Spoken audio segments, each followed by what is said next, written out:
ऐसा मैं मानता हूं। और साथ साथ मैं हमारे प्रधानमंत्री जी का तो आभार व्यक्त करता हूं, उनके कारण ही हमको ये जीत मिली है। लेकिन हमारे देश के गृह मंत्री श्री अमित शाह जी, जिन्होंने महाराष्ट्र में आकर कार्यकर्ताओं में एक ऊर्जा का संचार किया, मैं उनका भी आभार व्यक्त करता हूं। हमारे राष्ट्रीय नेतृत्व, हमारे नड्डा जी है, हमारे राजनाथ जी है, हमारे नितिन गडकरी जी है, इनका भी आभार व्यक्त करता हूं। हमारे जो चुनाव के प्रभारी है, हमारे जो महाराष्ट्र से मंत्री है, इन सभी का मैं बहुत दिल से आभार व्यक्त करता हूं कि पूरी पार्टी ताकत से हमारे साथ खड़ी हुई। और सबसे महत्व की बात है, हमारे नेताओं ने, हमारी पार्टी ने केवल बीजेपी की सीटों पर काम नहीं किया, हमारी पार्टी ने सारे के सारे महाराष्ट्र के जितने 288 सीटें थी, हमारे दोस्तों की सीटों पर भी काम किया। और मुझे ऐसा लगता है कि इसके कारण एक बहुत अच्छा यहाँ कार्य संपन्न हुआ। हमारे भूपेंद्र यादव जी, अश्विनी वैष्णव जी, हमारे शिवप्रकाश जी, इनका भी मैं आभार व्यक्त करता हूँ। हमारे यहाँ पर जो हमारे सारे अलग अलग प्रांतों से भी जिन लोगों ने हमको मदद की, उनका भी मैं आभार व्यक्त करता हूँ। हमारे पीयूष जी का मैं आभार व्यक्त करता हूँ, हमारे शिवराज सिंह चौहान जी का भी मैं आभार व्यक्त करता हूँ। मुझे ऐसा लगता है कि एक प्रकार से सामूहिक रूप से हम लोग जब उतरे तो ये सामूहिक ताकत एक ऐसी ताकत बनी जिसने दिखा दिया कि महाराष्ट्र ये मोदी जी के ही साथ है।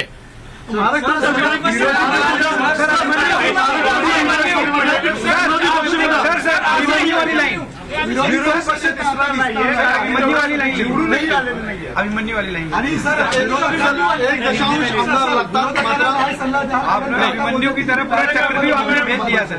ऐसा है, मैंने पहले ही कहा था कि मैं आधुनिक अभिमन्यु हूँ, चक्रव्यूह को भेदना जानता हूँ। हमने चक्रव्यूह को भेदा है और ये कोई मैं पहले भी कह रहा हूँ, वापस कह रहा हूँ, इस विजय में मेरा बहुत छोटा उसमें मैं समझता हूँ कि सहभाग है। एक ये हमारी जो पूरी टीम है, इस टीम ने इस विजय को लाया है। मला असं वाटतं की कुठल्याही लोकशाहीमध्ये एक चांगला विरोधी पक्ष असणं हे गरजेचं आहे। त्यामुळे जे काही विरोधी पक्षाचे लोक निवडून आलेले आहेत त्यांचा आम्ही सन्मान करू। त्यांचा आवाज छोटा असो की मोठा असो, ते ज्या योग्य गोष्टी सांगतील त्या योग्य गोष्टींवर आम्ही त्यांना प्रतिसाद देऊ।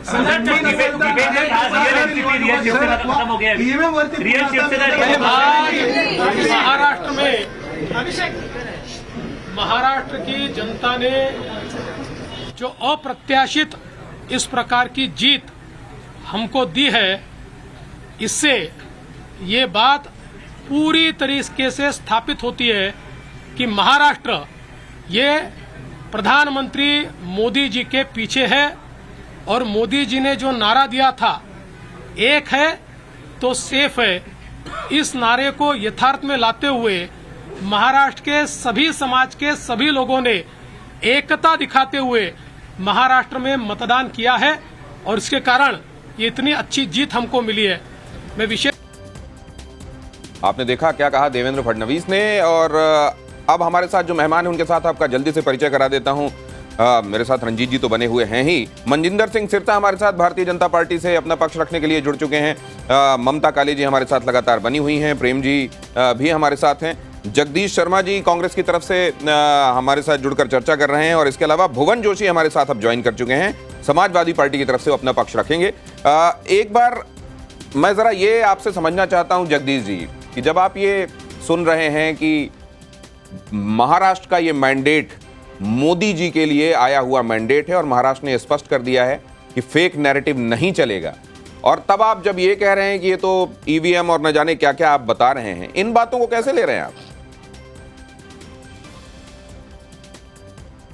देखिए भाई रंजीत जी, पहले तो आप चर्चा में आपसे हाथ जोड़ के प्रार्थना, मुझे ममता जी 3-4 सवालों का जवाब देना है।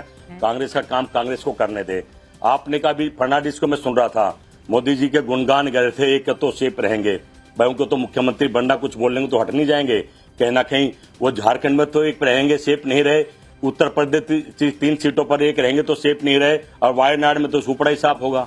कहीं ना कहीं मैं समझता हूं ये खेल चल रहा है। अब बार बार कहता हूं मत समझो लेकिन आपके चैनल के माध्यम से जनता को बताना चाहता हूं, आपको नहीं, आपको तो पता क्या चल रहा है, आपका चैनल, आपकी मजबूरी है, आपको क्या सुनना क्या सुनाना है, पर चर्चा का विषय देवेंद्र फडणवीस विपक्ष से नाते मजबूर है, सवाल तो उठाएंगे, चर्चा हम तो चैनल करेंगे। वाले मजबूर पिछले हैं, 10 साल से सवाल बस एक जगदीश जी मजबूर नहीं है। और इसका हाँ, निर्णय वो करेंगे। भी भाई मजबूर है। कि मैं ऐसा मानता हूं कि हमारे एकनाथ शिंदे जी उनके पार्टी के अध्यक्ष है, अजित पवार जी उनके पार्टी के अध्यक्ष है, और साथ में हमारे पार्टी के जो राष्ट्रीय अध्यक्ष है उनको हमारा पार्लियामेंट्री बोर्ड ऑथराइज करता है।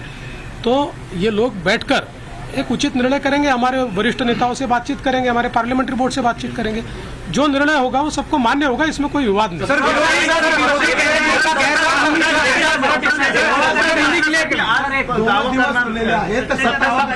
नाही बाबा, आता पूर्ण रिझल्ट संपू द्या. आता मी आणि अजितदादा आता सीएम साहेबांकडे चाललो आहे. आम्ही बसून जरा पुढचा काय कार्यक्रम करायचा तो चॉकआउट करू आणि तुम्हाला नीट सांगू. शिवसेना रियल एनसीपी वो भी एंड हो गया ऐसा आपको लगता है? मुझे ऐसा लगता है कि एक प्रकार से लोगों ने अपना मैंडेट दे दिया. लोगों ने एकनाथ शिंदे जी को रियल शिवसेना के रूप में स्वीकार कर लिया है. बाला साहेब ठाकरे की हिंदू हृदय सम्राट शिवसेना प्रमुख बाला साहेब ठाकरे की जो शिवसेना है उसकी लेजिटिमसी ये एकनाथ शिंदे जी को मिली है, और जो मूल एनसीपी है उसकी लेजिटिमसी अजित पवार जी को मिली है. सर, 2 सवाल है.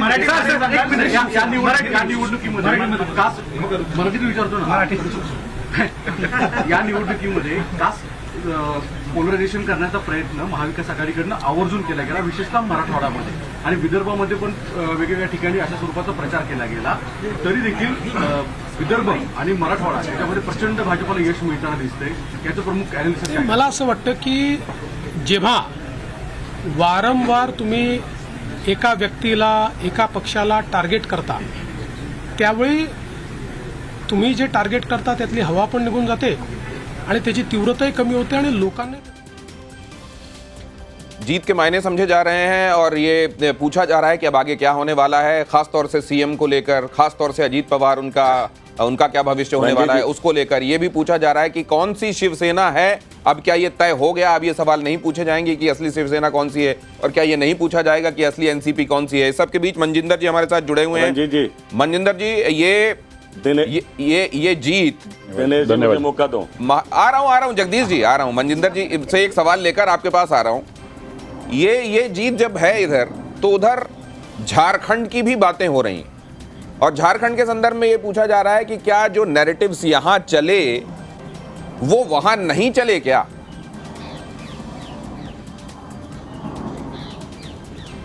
देखिए, पहली बात है नैरेटिव नहीं है, कोई भी एक सच्चाई है.